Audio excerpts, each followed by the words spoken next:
ጸሎትን አቋርጠ አጋንንትን አሸንፋለሁ ወደ ጽድቅ አድጋለሁ እመለሳለሁ ብትል አይሆንም። እግዚአብሔር ትንንሽ ነገሮቻችን የሚወድልንን ያህል ትንንሽ ነገሮች ሳይቀሩ ያስቆጡታል። እኛ ያልወጋ ነው ማን ነው? እኛ ያልሰበር ነው ልብ የት ይገኛል? ፈሪሃ እግዚአብሔር እኮ ስለሌለ ነው ሰውን ሁሉ የሰውን ልብ የምናደም።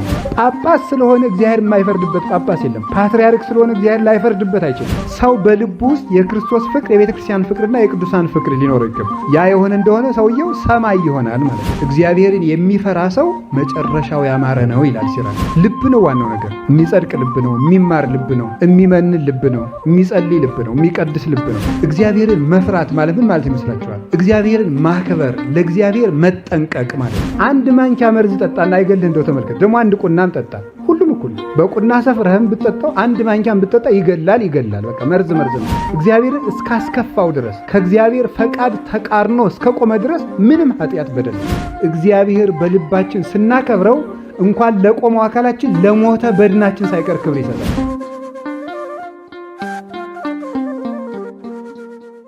ወደ ልባችን እንመለስ። ገነት ይሏችኋል ልብ ነው፣ የሆነ ሀገር አይደለም። ወደ ልብ ሀገር ዝም ብለን በውጭ እያበርን ነው። ወደ ልባችን ወደሚገባን ሐሳብ መመለስ አለብን። እሱን ነው ገነት ያለ። ልብ ሰማይ ነው። ሰማይ እኮ ነው ልብ። የልባችሁን ክብር እንድታውቁት ብዬ ነው። እግዚአብሔር ፍጥረትን ሲፈጥር እሁድ 8 ፍጥረታትን ፈጥሯል። ሰኞ ጠፈርን፣ ማክሰኞ ምንም ፈጥሯል? እጽዋትን ፈጥሯል። ረቡዕ ምንም ፈጥሯል? ፀሐይ፣ ጨረቃ ከዋክብትን ፈጥሯል ማለት ነው። ሰኞ ምንድን ያደረገው? እግዚአብሔር ውሃውን ሰበሰበው አይደል እንዴ? በየቦታው ሰበሰበና ከ4 ቦታ ከፈለው። ሰኞ ከምድር ላይ ውሃውን እግዚአብሔር አነሳ። ማክሰኞ ምድር ምን አለ? ታብቅል አለ። መጀመሪያ ሰው በላዩ ላይ የታቆረው የኃጢአት ውሃ ካልተራገፈለት ምግባራትን ሊያፈራ አይችልም። ስለዚህ ትክክለኛይቱ የመጀመሪያይቱ ምድር ሰውነታችን ነው። ይሄ አፋዊ ሰውነቱ እሱ ነው። ውሃው ይሰብሰብ ማለት ኃጢአት ይልቀቀው፣ ጎርፉ ይድረቅለት ማለት ነው። ንስሐ ይደርቃል። ከዚህ በኋላ ይሄ ሰውዬ ምን ያደርጋል? ማፍራት ይጀምራል፣ ማበብ ይጀምራል። እነዚያ ፍሬዎቹ የመንፈስ ቅዱስ ፍሬዎች ናቸው። ምድር ሰውነታችን ነው። በዕለተ ረቡዕ ከዚያ ምንድን ያደረገ? ሰኞ በፈጠረው ሰማይ ላይ ምን አደረገ? ፀሐይ፣ ጨረቃ፣ ከዋክብት ያብሩ አለ። ፀሐይ፣ ጨረቃ፣ ከዋክብት። ያ ሰማይ ይሄ ጠፈር የኛ ልብ ነው። ፀሐይ ኢየሱስ ክርስቶስ ነው። ጨረቃ ቤተ ክርስቲያን ናት። ከዋክብት ደግሞ ቅዱሳን ናቸው። ሰው በልቡ ውስጥ የክርስቶስ ፍቅር፣ የቤተ ክርስቲያን ፍቅርና የቅዱሳን ፍቅር ሊኖረው ይገባል። ያ የሆነ እንደሆነ ሰውየው ሰማይ ይሆናል ማለት ነው። እንዲህ ያለውን ሰው ፀሐይ ክርስቶስ፣ ጨረቃ ቤተ ክርስቲያን፣ አንትሙ ብርሃኑ ለዓለም የተባሉት ቅዱሳን በልቡናው ሲያበሩለት እንዲህ ወዳለ ሰው የድንቁርና ያላዋቂነት ጨለማ ወይም የክህደት ወይም የኃጢአት ጨለማ አይቀርበውም። ስለምን? ልቡ ሰማይ ሆኗልና። ልብ ሰማይ ሆነ ማለት ምን ማለት ነው? ጠራ፣ ነጻ፣ ከፍ አለ፣ ልዕልና ነፍስን ገንዘብ አደረገ፣ የላይኛውን ዓለም እያሰበ ኖረ ማለት ነው። ከፍ አለ ማለት ነው። ምድራዊ ነገሮችን በመናቅ ሰለጠነ ማለት ነው። አንድ ሰው ወደ ላይ ከፍ ባለ ቁጥር ታች ያሉት ነገሮች እያነሱ ነው የሚሄዱት። ስለዚህ ሰው በልዕልና ነፍስ ሲከብር በቀላል ነገር መጨቃጨቅን ይተዋል። በቀላል ነገር መኮረፍን ይተዋል። በቀላል ነገር መደሰትን ይተዋል። ቶሎም አይረካም፣ ቶሎም አያኮርፍም። ለምን? ልዕልና ነፍስ አለውና ከፍ ያለ ነውና። ሰማይን ምንም ነገር ወርውረህ ልትመታው አትችልም። ከፍ ያለ ልብ ያላቸውን ሰዎች ምንም ቃል ብትወረውርባቸው አታደማውም ልባቸውን። ልብ ምን ናቸው? ሰማይ ናቸው። ለዚህ ነበረ ቅዱስ ዮሐንስ አፈወርቅ ሰማይ መሆን እንችላለን ይላል። ኧረ እንዴት ሆነ እንችላለን? ከሰማይም የምንሻል መሆን እንችላለን። ኢየሱስ ክርስቶስ እውነተኛው ፀሐይ ኢየሱስ ክርስቶስ በልባችን ካደረ እኛ ከፀሐይም የምንበልጥ መሆን እንችላለን ብሎ ይላል። ከሰማይ እንበልጣለን። ስለዚህ ልብ ሰማይ ነው። ልብ ገነት ነው። ልብ መቅደስ ነው። ልቡን የጠበቀ ሰው ሁሉን ማድረግ ይችላል። እንደ ያገታችን ገበሬ ያላያችሁትም እንዴ? የሚተርተውን ተረት ቅንቡር ሴት ትሄዳለህ አለዋል። መተማ እንዴ ትደርሳለህ? ልብማ አለ። ልብ ካለ ቅንቡርስም ቢሆን ይደርሳል። ልብ ከሌለ ግን አውሮፕላንም አይደርስም። ሾፌሮቹ ከተኙ ምንድነው ካፒቴን የሚባሉት እነሱ ከተኙ ማለት። ልብ ነው ዋናው ነገር። የሚጸድቅ ልብ ነው፣ የሚማር ልብ ነው፣ የሚመንን ልብ ነው፣ የሚጸልይ ልብ ነው፣ የሚቀድስ ልብ ነው። እጅና እግር አፍ አይደለም የሚቀድሰው፣ እግዚአብሔር የሚያመልከው ልብ ነው። ከልብ የወጣ ነገር ነው መልካሙ። ስለዚህ ከዛሬ ጀምሮ ልባችን እንድንጠብቅ ነው። ልባችን እንዴት መጠበቅ ይቻላል? የልብን ክብር አይታችኋል። የከበረ ልብ ይስጠን እግዚአብሔር። እንደዚህ ያለ ስለሆነ ከሚያረክሱን ነገሮች እንድንጠበቅ ልባችን ትልቅ ነገር ነው። የሕይወት መውጫ ከእርሱ ነው ያለው ለዚህ ነው። የምትድንባቸውን ስራዎች ከልብህ ነው የሚወጡት ነው። የምትድንባቸውን ስራዎች የምትሰራቸው ከልብ ነው። ልብን እንዴት መጠበቅ እንቻላል? የመጀመሪያው ልብ የሚጠበቀው እግዚአብሔርን በመፍራት ነው። ሕዋሳትን ለመጠበቅ አስቀድሞ ምንም መጠበቅ ይገባል? ልብን መጠበቅ። ልብን ማን ሊጠብቀው ይገባል? ፈሪሃ እግዚአብሔር መጽሐፈ ሲራክ ምዕራፍ 1 ቁጥር 5 ላይ እግዚአብሔርን መፍራት የልብ ደስታ ነው፣ ፍጹም ተድላ ደስታን ይሰጣል፣ ዘመንንም ያረዝማል ይላል። እግዚአብሔርን መፍራት የልብ ደስታ ነው። ልብን የሚጠብቀው እግዚአብሔርን መፍራት። እግዚአብሔርን የሚፈራ ሰው መጨረሻው ያማረ ነው ይላል ሲራክ። እግዚአብሔርን የሚፈራ ሰው መጨረሻው ያምራል። እግዚአብሔርን የማይፈራ ሰው ግን ጀምሮ ነው የሚቀረው። ወዲያው ነው ሁሉን ነገር ታይቶ መጥፋት ነው፣ እንደ ጸከንቱ ነው። ፈሪሃ እግዚአብሔር ያለው ሰው ግን እሾህ ቢወጋው ነቅሎ ይሄዳል፣ እንቅፋት ቢመታው አንክሶ ይደርሳል፣ ቢሰበር እግሩን ጠምጥሞ ካሰበው ይደርሳል። እግዚአብሔርን መፍራት በልቡ ነው ያለው ሰው። እግዚአብሔርን ሳይፈሩ የጀመሩት ስራ ግን በጥሩ ፍጥነት ብንጀምረው፣ በተከናወነ አይምሮ ብናከናውነው ብንጀምረው፣ በጣም ብዙ አይላፍን ሰብስበን ብንጀምረው ይበላሻል። እግዚአብሔርን መፍራት ይቀድማል።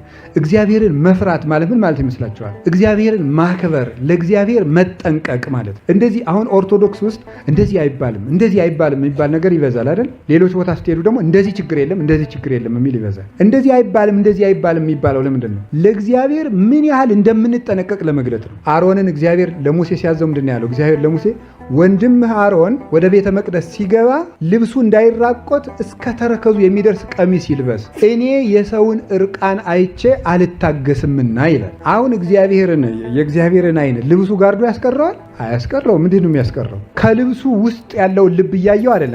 ምን ማለት ነው ታዲያ? እንደዚያ ለእግዚአብሔር በምን ያህል መጠን መጠንቀቅ እንደሚገባል ለማጠየቅ እግዚአብሔር ትንንሽ ነገሮቻችን የሚወድልንን ያህል ትንንሽ ነገሮች ሳይቀሩ ያስቆጡታል። ፍቅር እንደ ሞት የጸናች ናት ያለ መኃልየ ሰሎሞን ላይ ለዚህ ነው። ፍቅር እንደ ሞት የጸናች ናት። አጥብቆ የወደደህ ሰው በትንሽ ነገርም አጥብቆ ሊጠላ ይችላል። መጠንቀቅ አለበት።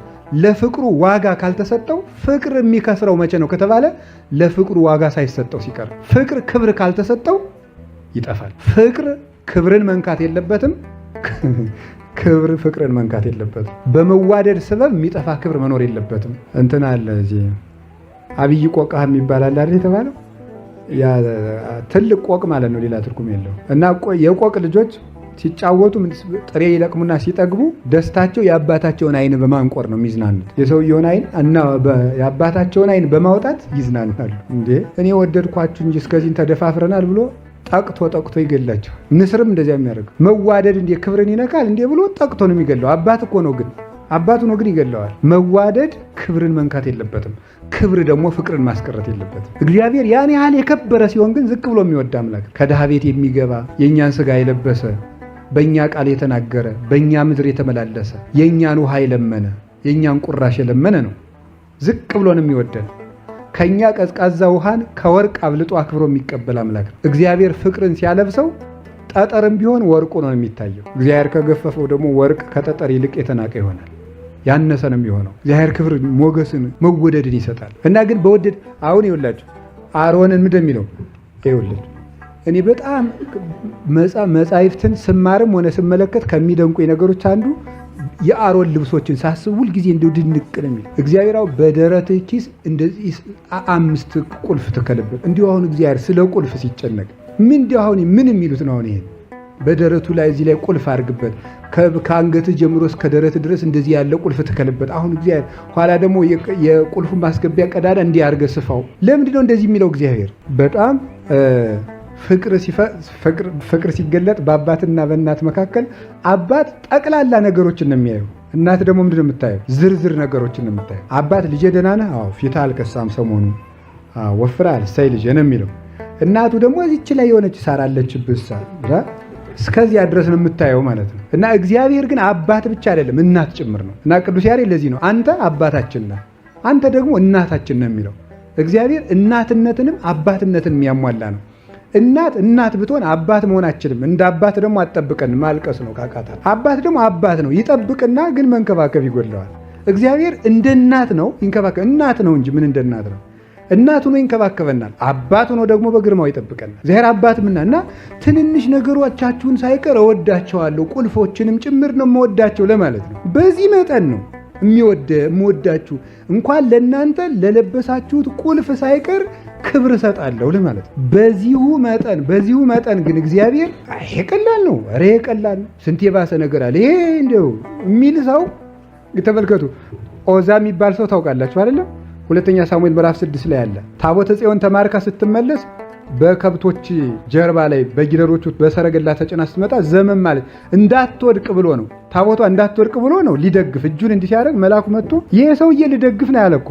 ግን ቢሆንም ለመልካም ብለህ ብታደርገውም ቢሆን መንካት አትችልም ነው። ያን ካህኑ ብቻ ነው የሚነካው ብሎ ቆረጠው። እግዚአብሔር ትንንሽ ነገሮችን ጭምር እንድጠነቀቅ። አሁን እንዲያውም የሚገርመው ጽድቅን ንቀን አለ ሰው ስንት ችግር ውስጥ አለ። እንዲሁ ይሄን የምትሰብኩ ለምንድን ነው እንደዚህ ያለ?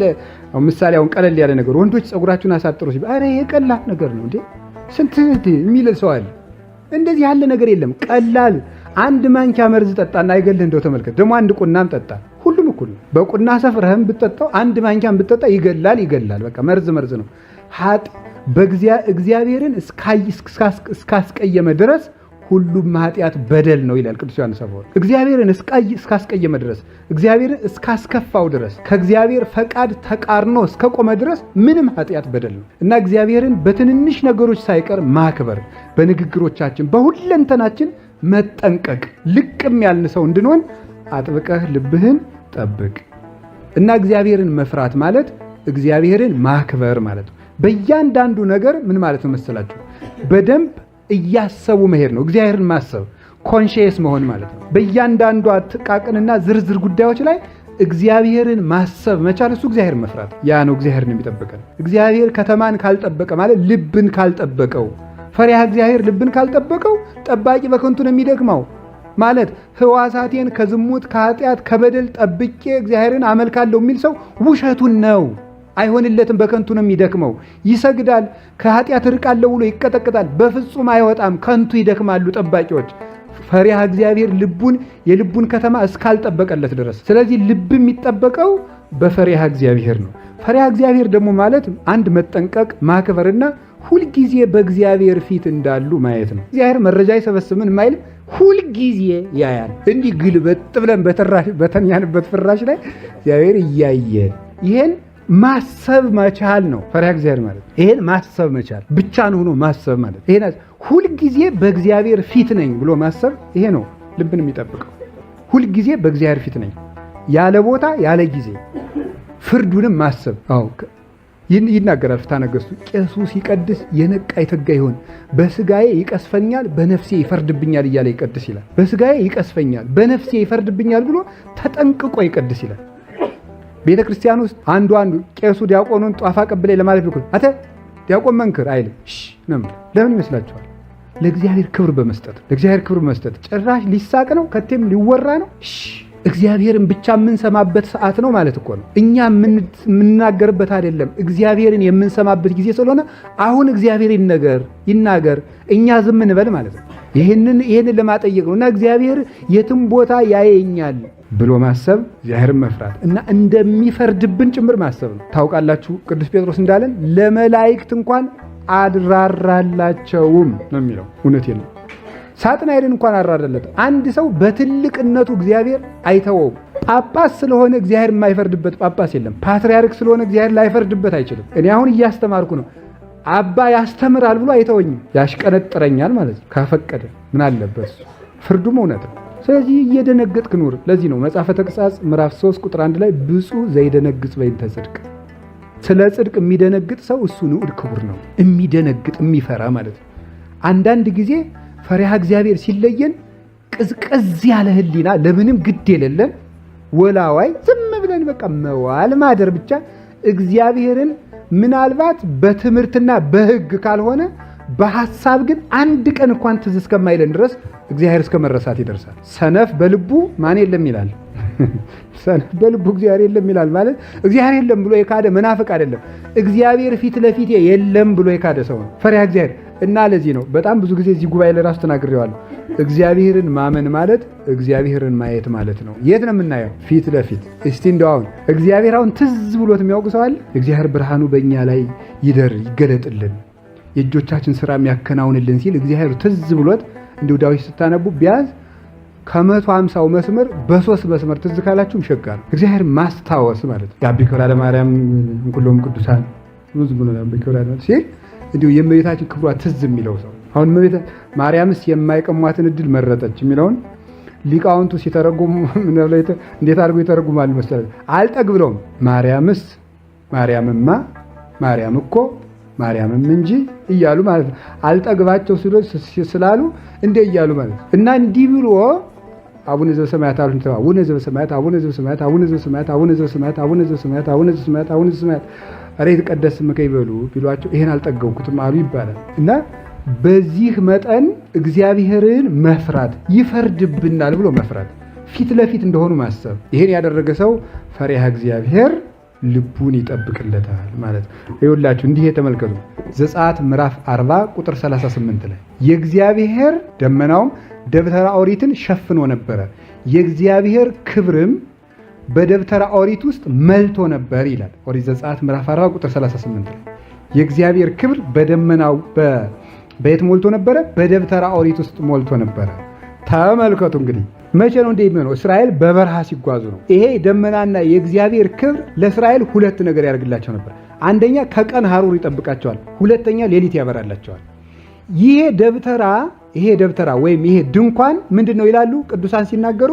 ይሄ የምእመናን ልብ ነው ድንኳን የተባለ። ከዚያ በኋላ ይሄ ደግሞ የእግዚአብሔር ክብር የተባለ ደግሞ ምንድን ነው? ፈሪሃ እግዚአብሔር የሞላበት ልብ ነው። ደመና የተባለ ደግሞ መንፈስ ቅዱስ ነው። መንፈስ ቅዱስ እንዲህ ያለውን ሰው ከመከራ ይጠብቀዋል። ልቡ ይኸውላችሁ ድንኳኒቱ የእግዚአብሔርን ክብር ሞላት፣ ድንኳኒቱን ደመና ሸፈናል። ደመና ይሳውራል፣ ይጋረዳል፣ ከፀሐይ ሐሩርም ያስቀራል። ልክ እንደዚህ ፈሪሃ እግዚአብሔር በልብ ሲሞላ መንፈስ ቅዱስ ደግሞ ያንን እግዚአብሔርን የሚፈራ ልብ ከመከራ ይጠብቀዋል። እንደዚህ የሆነ ሰው ይላሉ እንደዚች የሆነች ነፍስ እንዲህ ብላ መዘመር ትችላለች። በመዓልት ፀሐይ አያቃጥልህ፣ በሌሊት ጨረቃ አይቀዝቅዝህ ብላ መጸለይ የምትችለው ይቺ ነፍስ ናት። ለመሆኑ ዳዊቱ ራሱ እኮ ሳይገባን ነው የምንዘምረው። ምክንያቱ ለምንድን ነው? ደብተራ ብርሃን ናታ። ደመና ብርሃን ስለጋረዳት ደመና ብርሃን የጋረዳት ለሌሊት ምን ያደረጋት? ስለሚያበራላት ጨረቃ ተጋርዳ አይቀዝቅዝህ፣ አይጨልምብህ፣ እንቅፋት አይምታህ። በቀን ፀሐይ አያቃጥልህ ማለት ከቀን ወራሪ ከሌሊት ሰባሪ ያድንህ ነው። ያን የሚያደርገው ማን ነው? በልብ የሞላው ስብሐተ እግዚአብሔር፣ ክብረ እግዚአብሔር፣ ፈሪሃ እግዚአብሔር። እግዚአብሔር በልብ ሲከበር እግዚአብሔር ለኛ ሐዋሳት ክብር ይሰጣል። ለኛ ሐዋሳት ክብር ሲሰጥ ደግሞ በቀላሉ እንዳይደፈሩ፣ ሰው እንዳይጎዳቸው፣ አውሬ እንዳይነክሳቸው ያደርጋል። እግዚአብሔር በልባችን ስናከብረው እንኳን ለቆመው አካላችን ለሞተ በድናችን ሳይቀር ክብር ይሰጣል። የማርያም ግብፃዊት በድን ከሞተች በኋላ ሰው ባይኖራት እንኳን አባ ዞሲማስ መጥቶ እስኪቀብራት ድረስ አንበሶች ናቸው እየጠበቁ የቆዩት። እግዚአብሔር በልብ ከተፈራ በልብ ከተከበረ እንኳን አጥንታችን እግዚአብሔር አጥንታቸውን ሳይቀር ይጠብቃል። አንድ አጥንታቸው እንኳን ተሰብራ አትጠፋም። ለምን? እግዚአብሔርን የፈራ አጥንት ነበርና፣ እግዚአብሔር ያደረበት አጥንት ስለነበርና ያ አጥንት በሳት ቢቃጠል አመድ ሆኖ ቢበተን እንደ ጊዮርጊስ ይሰበስበዋል። ቢፈርስ እንደ ተክለ ሃይማኖት ሰብስቦ ደግሞ መዓዛው ከሩቅ እንዲሸት ያደርገዋል። ይሄ አጥንት ሞት የሚፈራው አጥንት ይሆናል፣ እግዚአብሔር አድሮበታልና። እግዚአብሔርን መፍራት ልብን ይጠብቃል። እግዚአብሔር ፈሪሃ እግዚአብሔር ያድላል። እንዲሁ ስንናገር ሁሉ ፈሪሃ እግዚአብሔር ይኑረን። እንዲሁ እውነቴን ነው። በጣም ደፋሮች ነን። ከልቡናችሁ ታላቅ ካፋችሁ ታላቅ ነገር አይወጣ ተብሏል እና በሁሉ ነገር ፈሪሃ እግዚአብሔርን ሰው ነው ይሁት። ዝም ብላችሁ ሲራመድ ራሱ እኮ ፈሪሃ እግዚአብሔር የለው ጀብ ነው የሚለው። መነኩሴ ካረገው በተለይ ይሳቄ ነው የሚመጣው። መነኩሴ እንደ ጎረምሳ ካሄደ ቀስ ፈሪሃ እግዚአብሔር ዝግታ፣ እርጋታ፣ ስክነት። አሁን መነኮሳት አንድ ባህል አላቸው መቼስ ተመስገን። ምንድነው? ቀስ ብለው ነው የሚያወሩ። በተለይ እነሙሃይ እንደዚያ ብለው ነው የሚያወሩ። ቀስ ብለው ጥሩ ነው እኮ መረጋጋት። በእግዚአብሔር የመኖር ምልክት ነው፣ መፍራት ነው። ጮኸ መናገር ራሱ እግዚአብሔርን ያለ መፍራት ምልክት ነው። እግዚአብሔርን የሚፈራ ሰው እንዴ ተመልከቱ እስቲ። ያው በዚህ ነምር ብሎ በመካከል ስትሄዱ ምን እያደረጋችሁ? ቀስ እያልኩ ነው የምትሄዱ። እንዳይሰማብህ ማለት እግዚአብሔር በእግዚአብሔር እጅ መሃል የሚራመድ ሰው እንደዚህ ቀስ ብሎ። የገጠር እናቶች እንዲህ ይላሉ፣ ነፍሰ ጡር ሲሆኑ ነው እግዚአብሔር የሚያስቡት እላለሁ። እንደው አንዳንድ ጊዜ ነው ዝም ብዬ ፊት ስለሰማው ነው። አሁን በተለይ ይሄ ነፍሰ ጡር ሴት ስትዋሽ አንቺ እንደው በእግዚአብሔር እጅ ተይዘሽ ተዋሻለሽ ይሏታል። እግዚአብሔር እጅ ተይዘሽ እነሱ አልተያዙም ማለት ነው። በጣም የሚገርመኝ እኮ ምክንያቱም አሁን የሚፈሩት እነሱ ሲወልዱ እንደሚሞቱ ብቻ ነው። ሲወልዱ እንደሚሞቱ ያስባሉ። እኔ እዚያን ጊዜ ነው በእግዚአብሔር እጅ። ስለዚህ ቢያንስ አሁን አትዋሽ ነው እግዚአብሔር እጅ ተይዘሽ ይላል እና በእግዚአብሔር እጅ ተይዘን ነው የምንዋሽ። እና ትንቢተ ኤርምያስ ላይ ነው እንደ ቀንበር እኮ ተሸክሚያችኋለሁ ልጣላችሁ እንዴ ይላል። እንዴ ልጣላችሁ ሆይ አንዳንድ ልጅ አለ እዚህ ሽኮኮ ተብሎ በዚህ ላይ እያለ የሚረጠብጥ ማለት ነው። እዚህ ላይ እግዚአብሔር ሽኮኮ ብሎ እኮ ነው ያለ ችሎ ተሸክሟል። እዚያው ላይ ደግሞ እንዴት እንደምንቀብጥ አይታችሁታል። እንዴት እንደምንቀብጥ እንዴት መረንና አጥር እንደሌለን ማለት ነው። ልክ ያለው አካሄድ፣ ልክ ያለው አነጋገር። ፈሪሃ እግዚአብሔር እንኳን ትልቅ ሰው ሊናገር ፈሪሃ እግዚአብሔር ያለው ሰው ትንሽ ሰው የመተቸት ድፍረት እንኳን የለው። እኛ ደፋሮች ነን። እኛ ያልወጋነው ሰው ይገኛል? አይገኝም። በእውነቱ እኛ ያልወጋነው ማን ነው? እኛ ያልሰበርነው ልብ የት ይገኛል? ፈሪሃ እግዚአብሔር እኮ ስለሌለ ነው ሰውን ሁሉ የሰውን ልብ የምናደማ። የምንናገራቸው ቃላት ከጦር ተስለው የሰውን ልብ ዘልቀው እንደሚሄዱ አታውቁም እንዴ? ፈሪሃ እግዚአብሔር። ሁለተኛ ጸሎት። ጸሎት ምንን ይጠብቃል? ልብን ይጠብቃል። ልብን የሚጠብቀው ጸሎት ነው። እንዲህ ብሎ እንደተናገረ ባጭር ቃል ነብዩ ላይ ምን ብሎ ነው የተናገረ? በጸናው መንፈስ በጽኑ መንፈስ ቅዱስ አጽናኝ፣ የቀናውን ልብ በልቡናዬ አሳድርብኝ፣ ንጹህ ልብ ፍጠርልኝ አለ እግዚአብሔር። የሚገርመው በሐዲስ ኪዳን ራሱ የድንጋይ ልብ አውጥቼ ወበክሙ ልብ አዲስ ልብ እሰጣችኋለሁ ነው ያላቸው። ትንቢተ ኤርምያስ ላይ ሲናገር አዲስ ልብ እሰጣችኋለሁ። ስለዚህ አዲስ ልብ የሚገኘው በጸሎት ነው። እንዲያውም ምን ይሉታል? ልብ ምሽግ ነው፣ ሰው ደግሞ አርበኛ ነው፣ የክርስቶስ ወታደር ነው። ወታደሮች የሚዋጉት ከምሽጎቻቸው ሳይወጡ ነው። የሰው ደግሞ ምንድነው? ልቡ ምሽግ ነው። ያንን የሚጠብቀው ከተማ ጸሎት ነው ይላሉ። አንድ ንጉሥ በአንዲት ሀገር ነግሶ ሲኖር ሌሎች ጠላቶቹ እሱ ወደ ነገሰበት ከተማ ቢመጡ ከተማውን ለቆ ሂዶ ይዋጋል ወይስ ከተማውን ሳይለቅ ይዋጋል? ከተማውን ለቆ ነው አይደለም እንዴ? ሳይለቅ ነው። ለቆማ ከሆነ በሌላ በኩል ገብተው ይዙታል። ከተማ ሳትለቅ ተዋጋ ይላሉ አባቶቻችን በዜና አበው። ከተማ ሳትለቅ የልብ ከተማው ጸሎት ነው። ጸሎትን አቋርጠህ አጋንንትን አሸንፋለሁ፣ ወደ ጽድቅ አድጋለሁ፣ እመለሳለሁ ብትል አይሆንም።